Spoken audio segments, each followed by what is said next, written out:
Hi folks, welcome to the Prepared Homestead. This is Travis. Thank you all for stopping by to watch. It's a little rainy this morning, so we'll see how much that interferes with the recording device. This nation is in a state of turmoil. And for many of you, that fear is creeping in because it's terrifying to watch something that we've only read about in history books. We don't know how bad it's going to be. We all have our, ideas, what we think is going on and how bad we think it's going to get.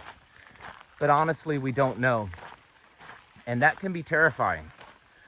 And I'm not talking about living in a state of fear and panic. We know who holds the future and we know that we have prepared ourselves. But it doesn't mean that there's not some type of, terrifying thoughts that's going through your mind. And it could be that you're mourning. I suspect that many of you are in a state of shock. You've only realized in the last weeks or months that what you're witnessing isn't just a speed bump that a civilization goes through and then they bounce back from. You've realized that what you're witnessing is a collapse. And there's a bit of a shock to that. You're in shock. And you kind of go back and forth of believing whether or not we're going to collapse or maybe we might bounce back. You watch the news and you get online and you see that crude oil went down or that the stock market went up or some good thing happened and justice prevailed. And you think, well, maybe we can pull out of this. Maybe we can save ourselves still. Then there's others that are in the mourning stage. You have come to grips with the fact that this nation, this civilization, is going down the spiral of collapse. You've accepted that. You know that it's true, and you realize that without some miraculous thing happening, it's probably just gonna fall. I mean, that's what nations do eventually. That's what constitutions do. Our own founding fathers wrote about it. And most of them predicted that the Constitution would last between 40 and 60 years. So many could say that it's well outlived its time, even though it's still a very good and well-written and relevant document. But many of you are in a state of mourning. You've come to grips with it, and you feel that heartbreak, that loss, because it's not the government or even a document that you loved. It was what it stood for, the ideals behind it, because it was the greatest document and still is today that was ever written to govern people.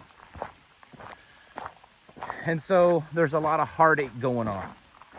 And sometimes it can even be depressing for some of you. Some of you that's watched this nation make great accomplishments.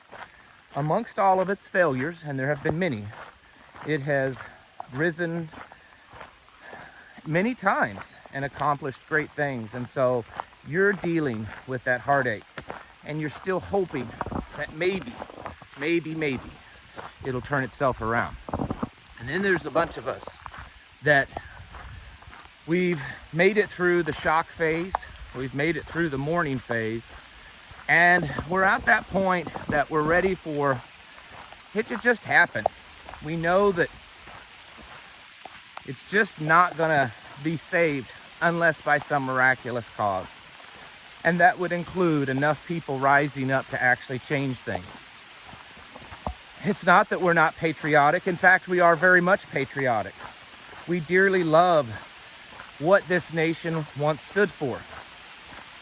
And we've waved our flags and we've stood at attention and we've put our hands over our hearts for the flag many, many times. But we've realized that long ago, this nation stopped being what it proposed to be. And that's what we're ready to move on from. We're ready for a change, and we realize, I hope you can hear me, because it's raining pretty hard. we realize the only way to fix the system is to let the system just kind of fall apart. You know, it's like an old house. Years ago, I used to do remodeling kind of on the side. And when a house is so far gone, when its wood's rotted and the termites are infested, it reaches a point that no matter how much paint and new wood and all kinds of coverings you put on it, you've still got a rotten old house. It's still gonna fall apart. And you realize at that point that there's no saving it. And the only thing to do is to bulldoze it down and to start new. And I think that's where many of us are at right now. It's not that we're advocating any kind of war or any kind of aggression. We just realize that it's probably not salvageable at this point. And I do think that that's the direction that we're headed. What will be built in its place is kind of still up for grabs. Of course, all the money and all the power in this world wants to replace our Constitution and this way of life with a very globalistic, satanistic type of controlling Marxist socialism. They've been wanting that for a long, long time. And they just might get it because many interpretations and understandings of the Bible and end-time prophecy kind of indicate that that's what's going to happen. But that doesn't mean, excuse me, that we give up. It doesn't mean that we just roll over and play dead. It doesn't mean that we say, well, I'm too old, too tired, too out of shape, too poor, too new at this to actually do any different. And what I mean by that, I'm not advocating anyone go out there and actually do something. There may come a time for that. There really may. I just don't think that that's what is right now. What I'm advocating is that you stand for these principles in your own world, in your own circles, in your home, in your family, in your neighborhoods. You stand for them now. No, you don't have to give yourself away as some prepper. You don't have to give yourself away as some revolutionary. But you teach these principles of freedom, individual liberty, the right to self-governance, and that all men are created equal, and that we are endowed by our Creator. These liberties were given to us by our Creator. We didn't earn them. Government didn't give them to us. They're not something that can be taken away. The only way that you lose your liberty is by some violent force. And even then, they're only being suppressed. You still have them. These ideals need to be taught still today. And there may come a time that the only places that they're spoken of are in the private homes of those of us that once stood proud for this country that we lived in. It's very, very possible that that day is coming upon us. I understand that many of you believe that this can all still be salvaged. And it's possible you're right and I'm wrong. I'll admit that. But I've also been kind of doing this for a long time. I've been a student of history. And I've just come to the conclusion quite a while ago that I don't think it's salvageable at this point. I think the direction has been set and the destination is pretty assured. Again, just because I say these things doesn't mean that we give up hope, because there's always the possibility of a miraculous ending to this. And even if that doesn't happen, we still have a duty to our families, our children, our posterity, to carry on these ideals. I think we are very much at a point that our founders were just before the Revolutionary War. And in their case, an actual war did solve the problem. In our case, it may not. But what they did is they stood firm for these ideals. And they taught them to their families, and they shared them in their communities. And those ideals spread. And if you read about early American history, you'll find that really in the very beginning, it was only just a few men that was talking about this stuff. Only a few men spreading these ideas.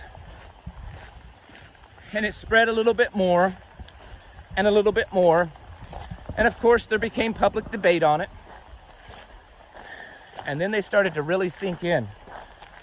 And the people, a lot of them, started to say, well, maybe there's something to it. Maybe what we're living under is tyranny. Maybe we can do something about it and make an improvement and make a better world. And that's what they did. Maybe making a better world isn't our destiny. Maybe carrying these ideas, these philosophies, these beliefs, not just politically, but also spiritually, of our creation and our Creator. Carrying those on to our children will very possibly become a very rare instance and something that could endanger your life. I think most of us realize that. But in no way does that mean that we don't do it. We continue and press onward. It's okay to mourn the loss, but it's not okay to just sit there and never move again. It's not okay to give up. We have to keep pushing forward. Even if you don't do it for yourself, do it for your children and your grandchildren and those yet to come. Give them something that in the future they can look back on. And just like we look back upon John Adams and George Washington and Ben Franklin and Thomas Jefferson and Samuel Adams and Patrick Henry, and we read their writings and we see the things that they did, and it invigorates us and it brings a sense of pride. Do those very same things for your children and your posterity. Leave a legacy for them. Because that may be the only way, if the Lord tarries, that we can see once again people on this earth being truly free. Don't let what's happening, the shock of it, the mourning of it, the pain, the anguish, the loss, the fear, don't let that stop you. In fact, let that invigorate you. And teach that and pass it on. And believe it. And make a promise to yourself that even if this Constitution and this way of life and this belief that we're all created equal and endowed by our Creator fades away and even could become illegal, that in your home, in your way of life, you will hold true to that. And you will teach your children that.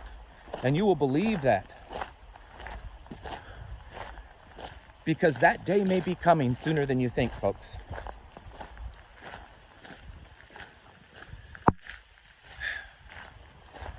We're seeing a lot of things happening. And not too many of them are good.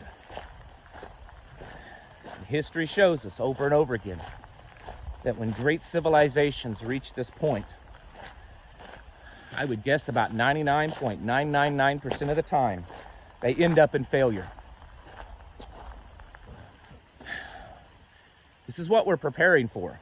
Not just physical preparedness, not just stocking up on food and all the other stuff. This is what we're preparing for up here and right here. Preparing your families, your children, your grandchildren. Be the Patrick Henry in your home. Be that in your community. Because more and more, we're going to need it.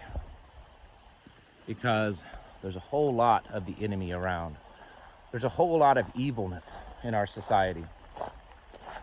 And there needs to be strong Moseses and Joshuas and John the Baptist and Peters in our communities. We need that. Because we're up against a very powerful enemy. And this game has been played for, well, since the dawning of time. And we're new to it, but it doesn't mean that we can't be a great part of it. Folks, get your houses in order. Prepare yourselves mentally, physically, and spiritually, because you're going to need it. Thank you for watching. I'll catch you in the next video.